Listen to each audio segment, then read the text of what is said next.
네, 안녕하십니까. 박태원의 소설가 구보시의 일일 해설을 진행하도록 하겠습니다.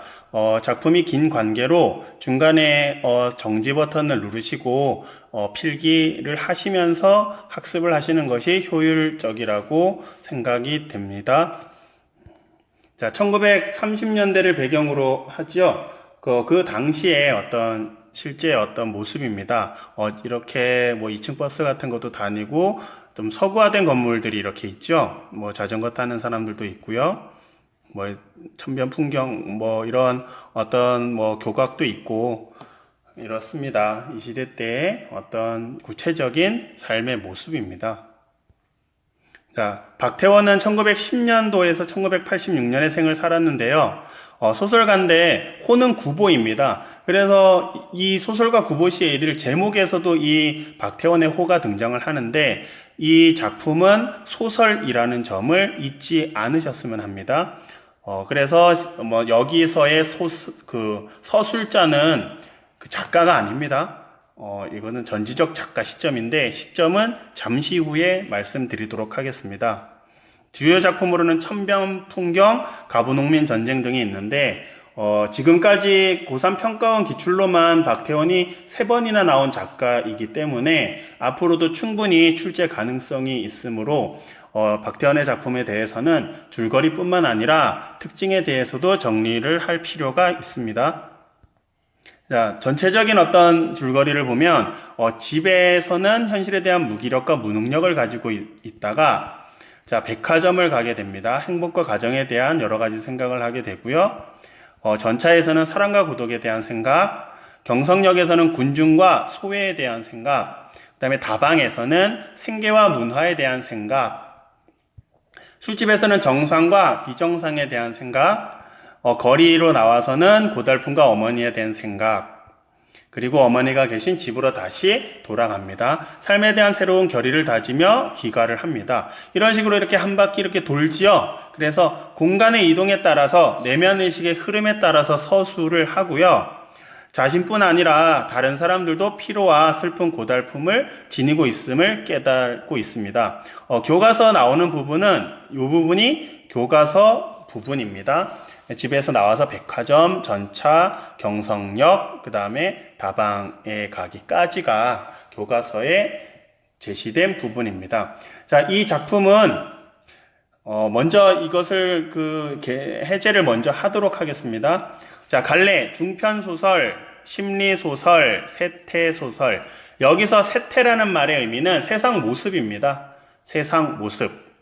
자, 성격, 관찰적, 구보가 이렇게 사람들, 어떤 뭐 여러 가지 풍경들 관찰하죠. 심리, 내면 심리 묘사가 아주 구체적으로 잘 드러나 있고요.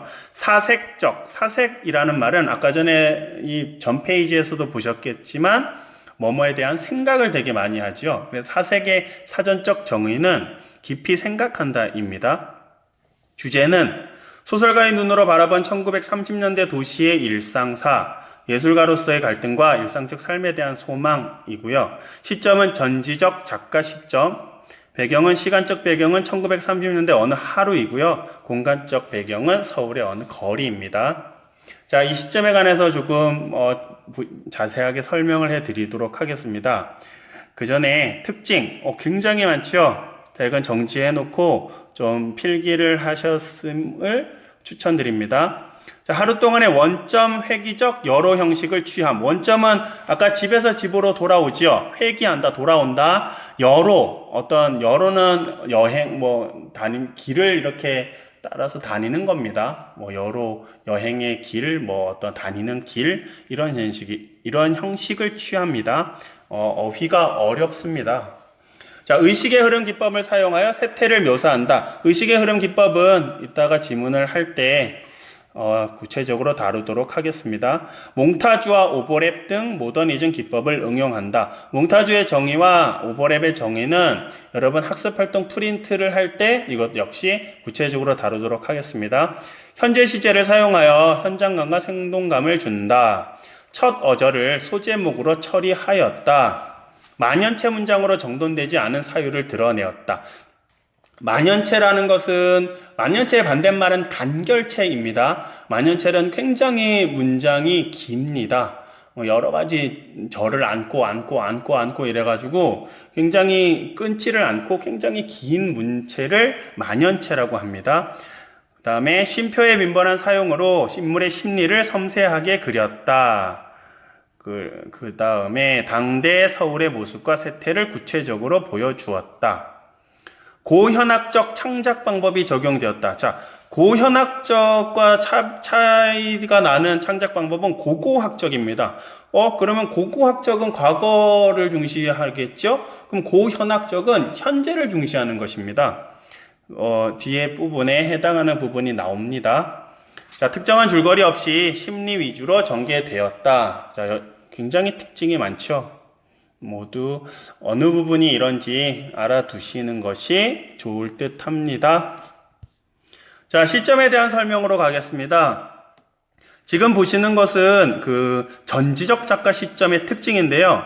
서술자가 이런 식으로 노란색, 등장인물 A가 중심 인물이라고 치면 주인공이라고 한다면 A도 마찬가지겠지만 B도 마찬가지로 주변 인물인 등장인물 B, 주변 인물인 등장인물 C 모두에 대해서 서술자가 이 등장인물들의 심리, 생각을 직접 서술하는 것이 여러분이 일반적으로 알고 있는 전지적 작가 시점의 특징입니다. 이것은 근데 이제 현대소설에서는 잘 보이지 않고요. 고전소설에서는 이런 식의 방식을 사용하는 게 일반적인데, 자, 현대소설에서는 전지적 작가 시점을 이런 식으로 구사하기보다는, 자, 다음 지금 보시는 그림 역시 전지적 작가 시점입니다. 자, 서술자가 있는데 등장인물 A인 중심 인물에 대해서 서술자가 인물의 심리나 생각을 직접 서술하는 것까지는 이전에 그 고전 문학에서 주되게 이루는 전지적 작가 시점과 큰 차이점은 없습니다. 근데 여기 지금 갖다 등호 표시가 되어 있죠. 그럼 서술자와 등장인물 A가 거의 아주 같거나 비슷하게 느껴집니다. 독자의 입장으로서는.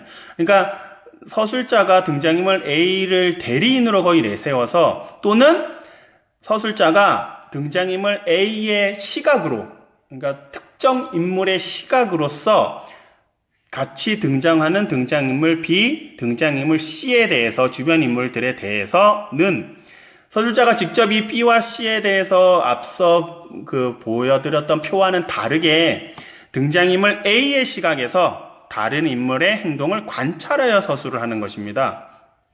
그러니까 지금 이 소설가 구보시의 일일에서 만약 이것이 구보가 서술자라면 이것은 3인칭 관찰자인가? 뭐 이렇게까지 생각이 될 수도 있고요. 아니면 이건 1인칭 주인공 시점인가? 그래서 시점에 대한 분석이 정확하게 이루어져야 됩니다.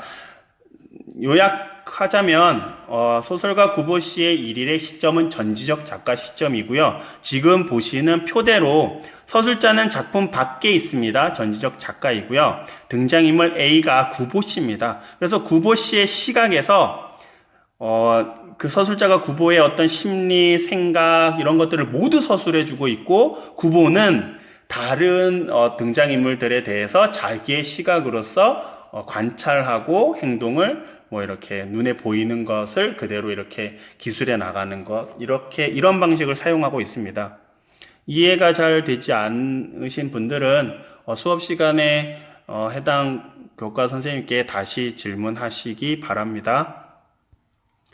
자, 바로 시작을 하겠습니다. 이것을 다 읽기보다는 필요한 부분만 그냥 읽겠습니다. 여러분들은 여기 지금 다 메모가 되어 있으니까 이렇게 정지 버튼을 사용하시면서 이렇게 메모하시고 필기하시면서 자기 주도적인 학습을 하시면서 지나가시는 게 좋은 학습 방법 같습니다. 자, 앞부분의 줄거리는 26살 소설가 구보. 자, 등장인물입니다. 자, 그 다음에 동경 유학 다녀왔지만 지식인이죠. 일정한 직업도 없고 아직 결혼도 하지 않았다. 구보는 어머니의 걱정을 뒤로한 채 무작정 집을 나와서 길을 걷는다. 자, 구보는 아까 전에 특징에서 소제목으로 시작한다는 게 특징이었죠. 자, 구보는 이런 식으로 사람의 이름을 나타내던가 아니면 인칭대명사를 나타내는 것은 3인칭이죠. 구보는 사람의 이름 아니면 그녀 이런 식의 인칭대명사는 3인칭입니다. 3인칭이라는 것은 1인칭이 아니다. 즉 3인칭 관찰자 아니면 3인칭 전지적 작가 시점 중에 하나인데 지금 구보는 하면서 그 노란색으로 깨달은 까닭이다. 구보라는 인물이 깨달았다는 건 어떤 내면에 대해서 어떻게 뭘 알고 있고 이 인물의 생각을 밝히고 있죠. 직접. 이걸로 봐서 전지적 작가 시점인 것을 알 수가 있습니다. 자, 구보라는 특정 인물의 시각에서 서술을 하는 아까 전에 봤었던 두 번째 페이지의 전지적 작가 시점에 그것을 가지고 있습니다. 자, 갑자기 길을 걷기로 한다. 무의미함을 벗어나기 위한 행동이지요. 되게 무작정 아무 의미 없이 길을 나섰지요. 갑자기 걸음을 걷습니다. 그렇게 우두커니 다리 곁에 가 서 있는 것, 무료하게 보내는 일상, 파란색으로 이렇게 표시가 된 부분 위주로 그냥 읽겠습니다. 그리고 밑에 아무런 사무도 갖지 않는다. 그러니까 뭐 어떤 사무, 어떤 목적이 없는 거예요. 그냥 정처 없이 길을 나선 구보의 현 상태가 이렇고요. 맨 아랫줄에 바른발이 공교롭게도 왼편으로 쏠렸기 때문에 지나지 않는다. 자, 우연히 발걸음이 그냥 이렇게 향하게 된 것입니다. 그래서 구보는 집을 나서 거리를 걷는데 아무런 목적이 없습니다. 다음 여기서 페이지는 다음인데 여러분들 교과서는 쭉 이어져 있습니다. 갑자기 한 사람이 나타나 그의 앞을 가로질러 지난다. 구보는 그 사내와 마주칠 것 같은 착각을 느끼고, 자, 이건 나쁜 시력 때문인데 그 아래 보시면 이렇게 대낮에도 조금은 자신을 가질 수 없는 자기의 시력을 저주한다. 그냥 그렇습니다. 그냥 뭐 특별한 의미 없습니다. 그냥 자기의 시력이 나쁜 걸 못마땅하게 생각하는 거고요. 그의 코 위에 걸려있는 24도의 안경은 외양 묘사를 하지요. 그러기도 하고 그 밑에 줄에 보시면 총독부 병원 시대 1928년 이전을 지칭하는 것으로 실제와는 시기상 차이가 있음. 여기에 시대적 배경이 1930년대잖아요. 그러니까 조금 차이도 있고요. 소설이잖아요, 소설. 여기 모두 사실이 아닙니다. 사실을 기반으로 창허구를 보탰겠지만 사실이라고 믿으시면 안 됩니다. 하지만 이 소설을 통해서 이 당시 1930년대 어떤 세상의 모습을 알 수는 있습니다. 자, 그 안과 재래 뭐 이런 거고요. 뭐 좀 독특하죠. 좀 모더니즘적이죠. 오른쪽 4, 왼쪽 3. 시력이 이게 0점인가? 되게 여기 나쁘다는 거니까 0.4, 0.3 이런 걸 수도 있겠네요. 자, 안과의와 대의했을 때 그 조그만 테이블 위에 놓여있던 시야 측정기. 자, 계속 자신의 어떤 그런 시력 얘기입니다. 요약하자면 거기 세 번째 줄 다음에 종로 내거리에서 자신의 시력을 못마땅해 하는 구보. 자, 집에서 나와서 이제 자기 어디 정처 없이 목적지가 없이 걷다가 잘 이렇게 시력이 나쁘다는 것을 못마땅해 하다가 자, 화신상회로 갑니다. 우리나라 최초의 근대식 백화점. 자, 이제 공간이 이동했죠. 백화점입니다. 자, 여기서 이제 일상적 행복에 관해 구보가 생각을 하는데요. 젊은 내외가 너댓 살 되어 보이는 아이를 데리고 그곳에 가 승강기를 기다리고 있었다. 이제 그들은 식당으로 가서 그들의 오찬을 즐길 것이다. 흘낏 구보를 본 그들 내외의 눈에는 자기네들의 행복을 자랑하고 싶어하는 마음이 엿보였는지도 모른다. 그러니까 고독한 자신과 달리 행복해 보이는 가족을 구보는 비판적 시선으로 바라보고 구보는 그들을 업신여겨 볼까 하다가 문득 생각을 고쳐 그들을 축복해 주려 한다. 조금 좀 사고방식이 양면적이라고 할 수 있죠. 그냥 그렇습니다. 너무 이 인물의 생각에 대해서 깊이 있게 들어가는 건 아닙니다. 이 사람의 생각이나 이런 게 굉장히 개연성도 없고요. 인과관계도 상당히 떨어지고 내면 심리의 서술을 목적으로 이렇게 서술이 진행되어 가거든요. 그래서 너무 논리적이지 않다, 논리적이다 이런 거를 따지면서 읽는 작품은 아닙니다. 그러다가 이제 화신상에 그 백화점에서 본 젊은 부부에 대해서 어떤 행복에 대해서 생각을 하게 되지요. 자, 구보는 다시 밖으로 나오며 자기는 어디가 행복을 찾을까 생각한다. 발 가는 대로. 그는 어느 틈엔가 안전지대에 가 서서 자, 전차를 타려고 이제 승하차장으로 가지요. 자기의 두 손을 내려다 보았다. 한 손에 단장, 짧은 지팡이입니다. 그 다음에 또 한 손은 공책. 자, 관찰하는 것을 메모하는 노트라고 뒤에 나오는데, 소설가로서의 면모를 보이기도 하고요. 물론 구보는 거기에서 행복을 찾을 수는 없다. 안전지대 위에 사람들은 서서, 자, 여기에 사람들은 구보와는 다르죠. 왜냐하면 목적지가 있고 구보는 목적지가 없다고 했죠. 전차를 기다린다. 자, 백화점에서 화신상에서 전차를 타려고 공간의 이동이 있습니다. 그들에게 행복은 알 수 없다. 그러나 그들은 분명히 갈 곳만은 가지고 있었다. 자, 구보와 이 사람들의 대조성, 이 사람들은 여기 나오지요. 뚜렷한 목표나 방향이 없는 구보와 대조된다. 갈 곳이 있잖아요. 전차가 왔다. 사람들은 내리고 또 탔다. 이러면서 구보는 서 있었다 하면서 이곳에서의 느끼는 감정은 외로움과 애달픔을 맛본다. 구보는 움직인 전차에 뛰어 올랐다. 자, 전차 안에서 이렇게 시작하니까 좀 독특하죠. 자, 구보는 우선 제자리를 찾지 못한다. 자신의 정체성을 찾지 못하는 모습. 먼저 차에 오른 젊은 여인에게 점령당했다. 좌석을 빼앗겼다는 뜻이고요. 계속 그 밑에 또 뚜렷한 목표 의식이 없다. 동대문행 차를 어디까지 타고 갈 것인가, 목표 없이 그냥 탄 겁니다. 자, 이제 이 차는 동대문을 돌아 경성운동장 앞으로 해서 이렇게 차가 가지요. 구보는 차창대, 운전대를 향한 안으로 파란 융을 받쳐댄 창을 본다. 전차과에서는 그곳에 뉴스를 게시한다.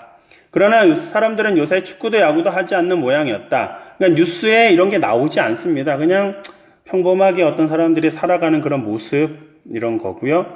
자, 장충단으로, 청량리로 혹은 성북동으로. 그러나 요사이 구보는 교회를 즐기지 않는다. 그곳에는 하여튼 자연이 있었고 한적이 있었다. 그리고 고독조차 그곳에는 준비되어 있었다. 요사이 구보는 고독을 두려워한다. 그 앞에 위줄에 교회를 즐기지 않는 이유는 여기 한적하죠. 자연이 있고 사람들은 더 별로 없고. 왜 교회를 잘 나가지 않느냐? 고독이 싫어서 나가지 않습니다. 일찍이 그는 고독을 사랑한 일이 있었다. 그러니까 밑에 구보의 성격, 사람들과 소통하며 적극적으로 사는 것과 거리가 고독을 사랑한다는 것은 사람과 이렇게 많은 교류나 소통을 하지 않는 것이겠죠, 기본적으로. 그러나 고독을 사랑한다는 것은 그의 심경의 바른 표현이 못될 게다. 그는 결코 고독을 사랑하지 않았는지도 모른다. 아니, 도리어 그는 그것을 그지없이 무서워하였는지도 모른다. 그러나 그는 고독과 힘을 겨루어 결코 그것을 이겨내지 못하였다. 그런 때 구보는 차라리 고독에게 몸을 떠맡겨 버리고 그리고 스스로 자기는 고독을 사랑하고 있는 것이라고 꾸며왔었는지도 모를 일이다. 그러니까 고독을 이렇게 이런 식으로 꾸며왔는지도 모를 정도로 고독에 대해서 두렵기도 하고요. 그러면서 꾸밈으로써 자기를 그냥 이렇게 위안 삼아하고 그냥 이렇게 보시면 됩니다. 자, 여기서부터는 갑자기 난데없이 표치급쇼 하면서 차장이 그의 앞으로 왔다. 차장이 있다. 표를 찍는다. 시대 상황을 알 수가 있지요. 그분은 단장, 짧은 지팡이 왼팔에 걸고 바지 주머니에 손을 넣었다. 그러나 그가 그 속에서 다섯 잎의 동전을 골라내었을 때 이렇게 했다. 근데 자, 손바닥 위에 5입 동전을 보지요. 모두가 뒤집혀 있었다. 대정, 발행연도가 쭉 나오고 그 숫자에서 어떤 한 개의 의미를 찾아내려 들었다. 여러분, 이거 동전을 보면서, 숫자를 보면서 뭔 의미를 찾을까요? 그러나 그것은 또 부질없는 일이었고, 서로 그게 무슨 의미를 가지고 있었다 하더라도 그건 적어도 행복은, 이게 뭔 소리 하는 거지요? 자, 이 노란색으로 표시되는 부분, 갑자기 뜬금없이 행복에 대해서 동전을 보면서 행복을 찾으려고 하는 이 구보, 이게 논리적으로 설명이 될까요? 자, 이것이 바로 의식의 흐름 기법이라는 것입니다. 프로이트라는 사람의 자유현상 기법에서 나온 건데, 모티브를 딴 건데, 작중인물이 자신의 머릿속에 떠오르는 생각을 두서없이 그냥 나열하는 방식입니다. 전혀 인과적이지도 않고요. 뭐 흐름에 있어서 그냥 떠오르는 생각대로 기술을 하는 것입니다. 그러니까 이 소설가 구보 씨의 어떤 큰 서술상 특징은 이 구보라는 사람이 이제 정오의 집을 나와서 새벽 2시에 귀가를 하거든요. 그때까지의 하루 동안 여정을 중심으로 내용을 전개하는데, 이렇게 이동 장소에 따라서 구보가 다양한 그 생각, 사고가 전개되거든요. 그런데 그 생각과 장소와 이 사고와의 연관성은 굉장히 찾아보기가 어렵습니다.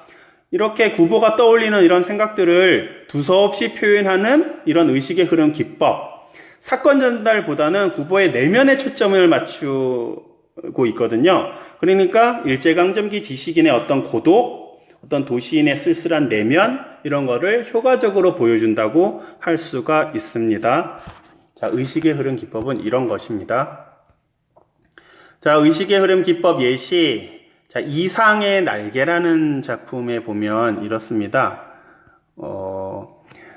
이렇게, 이게 그 학습 활동에도 나왔는데 한번 읽어보세요. 뭐 도대체 뭔 소리를 하는지 그냥 머릿속에 막 떠오르고 있거든요. 그 한 달락만 살짝 보면, 육신이 흐느적 하도록 필요했을 때만 정신이 은화처럼 막소, 니코틴인의 횃배에 앓는 뱃속으로 스미면 머릿속에 을의 백지가 준비되는 법이요, 그에다 나는 위트와 패러독스를 바둑포석처럼 늘어놓소, 가증할 상식의 병이요. 그냥 막 머릿속으로 이런 게 생각나는 대로 그대로 서술하고 있습니다. 그렇습니다. 되게 비슷하죠. 자, 차창이 다시 그의 옆으로 왔다. 어디를 가십니까? 하면서 뭐 목적지가 없으니까 전차가 향해 가는 곳을 바라보며 문득 창경원에라도 갈까 하고 생각한다. 그러나 그는 차장에게 아무런 사인도 하지 않았다. 자, 갈 곳을 정하지 못했기 때문에, 갈 곳을 갖지 않는 사람이 한번 차에 몸을 의탁하였을 때, 맡겼을 때 그는 어디서든 섣불리 내릴 수 없다. 목적의식이 없지요. 부재, 당대 지식인의 무기력한 모습도 알 수가 있습니다. 그리고 이렇게 뭐 왔다 갔다 뭐 했었다 하죠. 그리고 이제 뭐 막 차에 오를 싶은 여성을 보고 신기하게 놀랐다. 이제 예전에 뭐 이렇게 뭐 사귀었던 혹은 뭐 결혼할 뻔 아니면 뭐 선을 받던 뭐 그런 사람을 만났다가 그냥 모른 척하고 이렇게 나중에 또 좀 후회를 해요.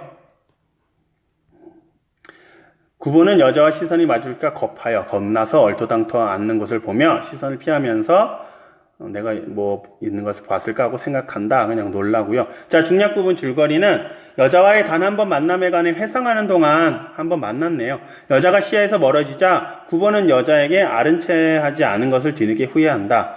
예전에 자신이 좋아했던 어떤 여자를 떠올리며 행복에 관한 상념에 잠겼던 구보는 다방에서 차를 마시고 벗을 찾아가기로 한다.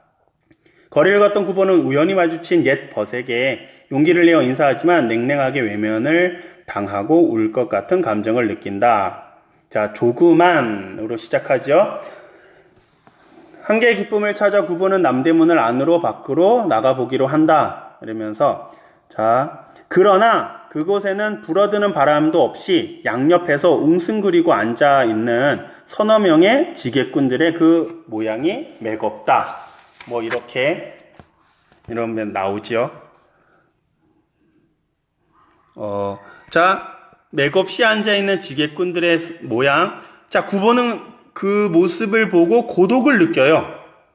고독을 느끼고, 뭐 웅숭거린다는 것은 뭐 거기 나와 있죠. 그 교과서에 뭐 초라하게 웅크리고 앉았다. 그러니까 초라하게 웅크리고 앉아있는 서너 명의 지게꾼들의 모양, 매겁는 모양을 보고 고독을 느낀 거예요, 구보가.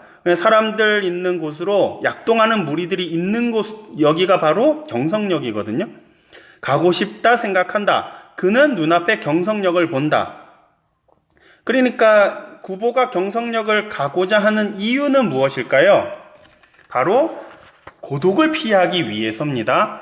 그 노란색으로 되어 있죠. 경성역에 가려는 궁극적인 이유는 구보는 고독을 3등 대합실 군중 속에 피할 수 있으면 그만이다. 뭐 어렵게 생각하지 마시고 구보가 경성역에 가려는 궁극적인 이유는 고독을 피하기 위해서입니다.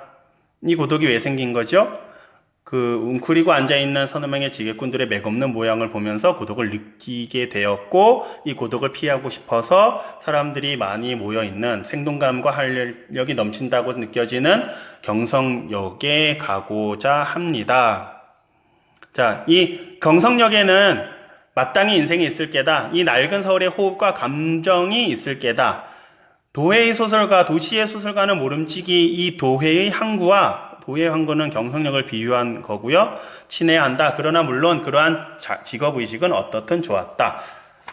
그냥 가고 싶어 합니다. 자, 경성역. 당대 문명의 집결지. 구보의 고독이 심화되는 장소.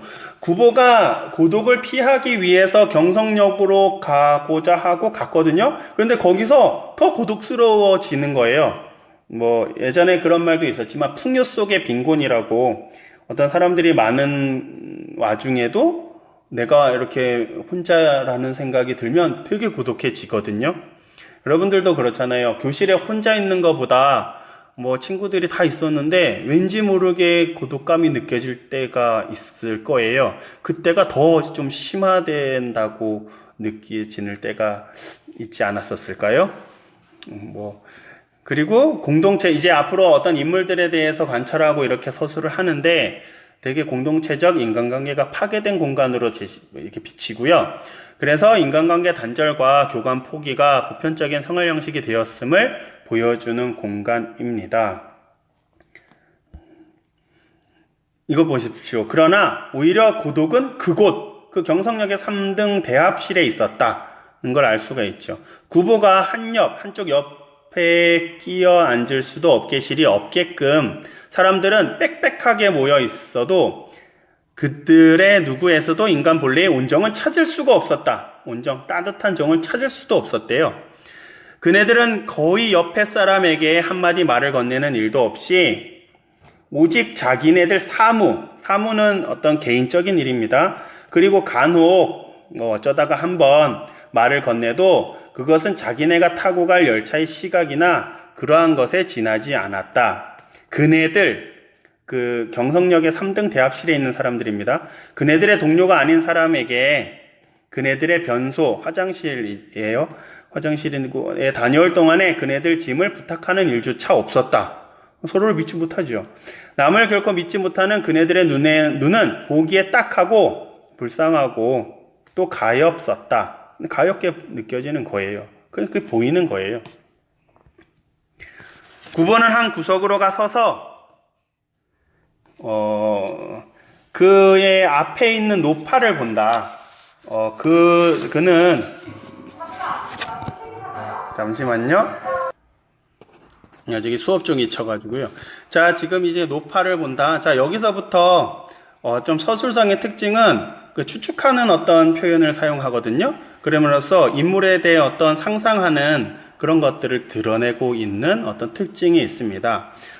노파를 보는데 그 노파는 네 집에 드난을 살다가, 드난이라는 것은 뭐 임시로 남의 살림을 돕는, 뭐 현대로 따지면 뭐 입주하는 가사도우미 정도가 되거든요. 드난을 살다가 이제 늙고 또 쇠잔한 힘이 약해진의 의미입니다. 몸을 이끌어 결코 넉넉하지 못한 어느 시골 딸내 집이라도 찾아가는지 모른다. 그게 구보의 추측 상상이죠. 이미 굳어버린 그의 안면 근육은 노파의 얼굴이에요. 어떠한 다양한 일에도 펴질 턱이 없고, 그리고 그의 몽롱한 두 눈, 몽롱하다는 건 좀 흐릿하다는 거예요. 두 눈은 비록 그의 딸의, 자, 여기까지는 외양 묘사를 통해서 인물의 고단한 삶을 보이고 있죠. 비록 그의 딸의 그지없는 어떤 그지없는은 끝없는입니다. 효양, 어떤 효심, 효양을 가지고도 감동시킬 수 없을지 모른다. 노파 옆에 앉은 중년의 자, 굉장한 비판의 대상이 됩니다. 40세 전후의 시골 신사는 그의 시골서 조그만 백화점을 경영하고 있을 게다. 역시 추측성 발언이죠.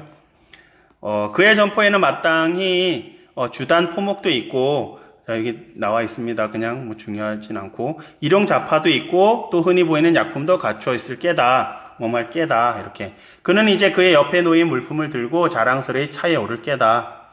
구보는 그 시골 신사가 노파와 사이에 되도록 간격을 가지려고 노력하는 것을 발견하고 그를 업신여겼다.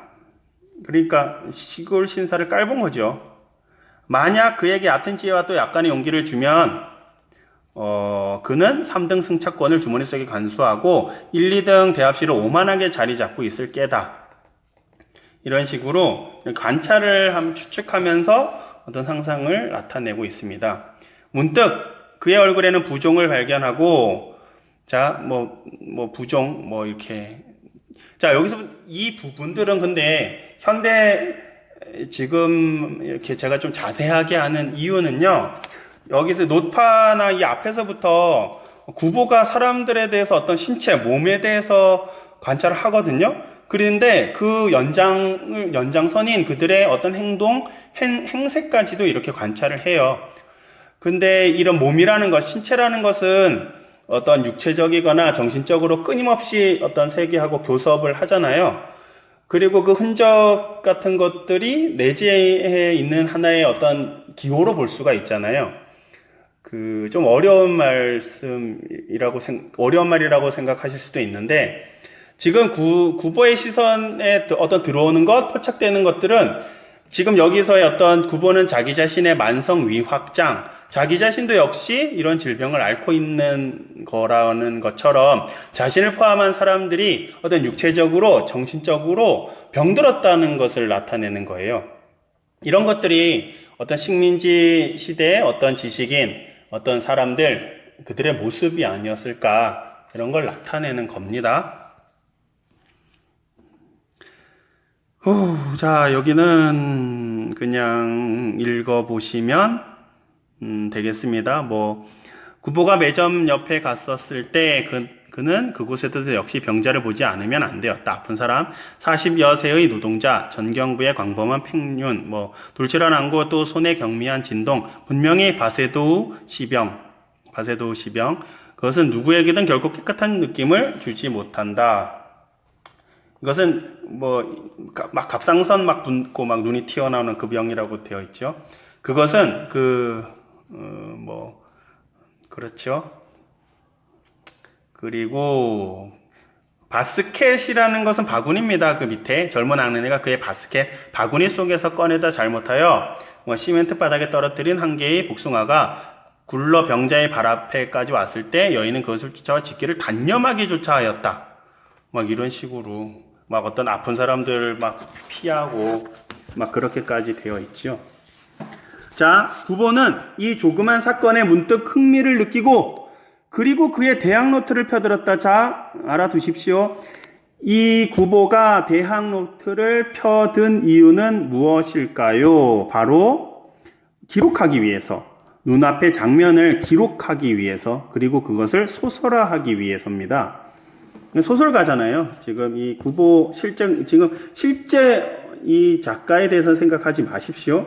그냥 박태원이 아니라 이 소설의 주인공인 구보가 소설가잖아요. 그러니까 대학 노트를 가지고 다니는데 눈앞의 장면을 기록한다. 이게 고현학적이라는 창작 기법입니다.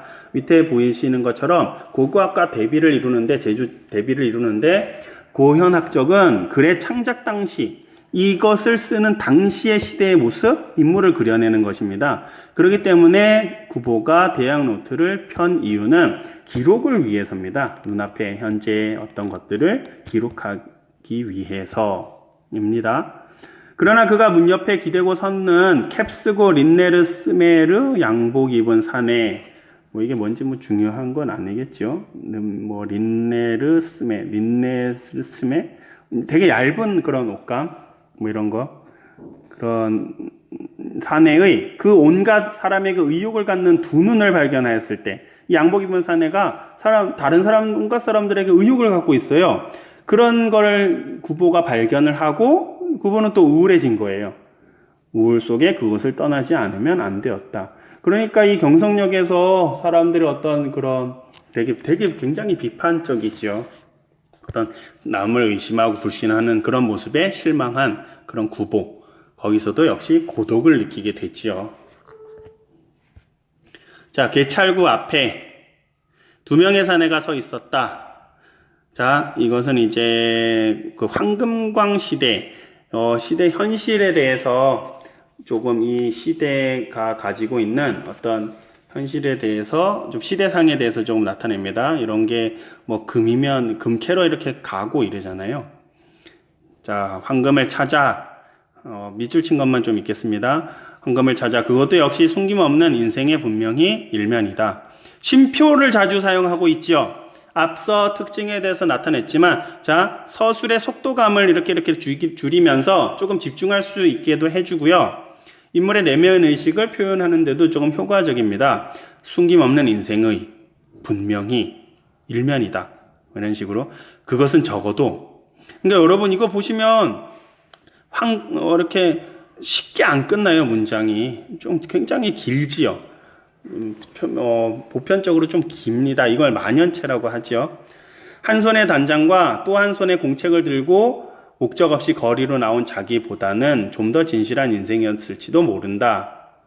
목적의식이 없잖아요, 이 구보는. 그 다음에 뭐 이렇게 되고 읽어보시기 바랍니다.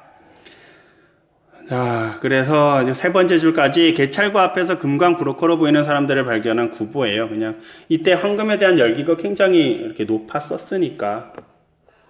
그러면서 황금광에 대해서도 생각을 하지요. 자, 거의 이제 마지막이 됩니다. 문득 한 사내가, 자, 구보의 중학교 동창입니다. 둥글널쩍한 그리고 그 비속한 얼굴에 웃음을 띠고 구보 앞에 그의 모양 없는 손을 내민다. 모양 없는 볼품 없는입니다. 그도 벗이라면 벗이었다. 중학시대의 열등생. 구보는 그래도 약간 웃음에 가까운 표정을 지어 보이고 달갑지 않은 거예요. 반갑지도 않고 그렇습니다. 이거 얼마만이야? 어디 가나? 응, 자네는. 서술과 대화가 구분도 없이 되게 무미건조하죠. 구보는 친하지 않는 사람에게 자네 소리를 들으면 언제나 불쾌하였다. 이렇게 좋지 않지요. 헤라는 오히려 나왔다. 헤라라고 반말로 말을 맺는 것은 헤라는 오히려 나았다. 자네 소리보다 낫다는 거예요. 헤라, 자네 소리를 들으면 더 불쾌한 거죠. 반말로 끝을 맺는 게 더 낫다는 거예요. 자네라는 소리보다. 그 사내는 주머니에서 금시계를 꺼내보고 왜 꺼냈을까? 어떤 재력을 과시하기 위해서라고 보고 다음에 구보의 얼굴을 쳐다보고 저기 가서 차라도 안 먹으려나 전당포집의 둘째 아들 구보는 그러한 사내와 자리를 같이 해 차를 마실 생각은 없었다. 실은 좋지가 않으니까요. 그러나 그러한 경우에 한 개의 구실을 지어 그 호의를 사절할 수 있도록 구보는 용감하지 못했다. 자, 거절을 못하는 것은 구보의 우유부단한 성격 때문입니다. 그 사내는 앞장을 섰다. 자, 그럼 저리로 가지. 자, 이제 어떤 차를 마시러 이제 가게 되는 거죠. 그러나 그것은 구보에게만 한 말이 아니었다 하면서 뒤에 구보는 자기들을 따라오는 한 여성을 보았다. 이 벗의 애인으로 봅니다. 그는 한번 훌깃 보기에도 한 사내의 애인된 티가 있었다. 어느 틈엔가 이런 자도 연애를 하는 시대가 왔나. 자, 이런 식으로 당시 어떤 되게 물질주의적이고 이런 것에 대해서 비판적이고 냉소적인 태도를 보이고 있죠, 구보가. 새삼스레 그 천한 얼굴이 쳐다보았으나 그러나 서정시인조차 황금관으로 나서는 때다. 당시 이제 물질주의적인 황금 만능주의적인 이런 세상의 모습에 대해 굉장히 냉소적인 태도를 보이고 있습니다. 그리고 이제가 이렇게 해서 하지 하면서 고개를 흔들고 나는 홍차나 커피로 하지 이러면서 그냥 차를 마시러 가는 겁니다. 자, 여기 그 다음에는 이제 찻집에 가죠. 다방이 옛날 찻집입니다. 그리고 구보의 개인 성향과 음식의 연관성을 궁금해하는 그런 부분이 나오고요. 그런 겁니다, 그냥. 자, 뒷부분의 줄거리는 그냥 읽어보시기 바랍니다. 자, 좀 길었죠? 자, 이것으로 좀 마치겠고요. 추가적인 제가 말주변도 좀 없고, 그런데 수업 시간에 그 학습 활동 프린트나 문제 프린트를 할 때 좀 이해하지 못한 부분이 있으면, 해당 교과 선생님께 이제 질문하시기 바랍니다. 질문하지 않으면 그냥 넘어갈 수도 있으니까 꼭 질문하셔서 해결하시기를 바랍니다. 이상으로 마치겠습니다.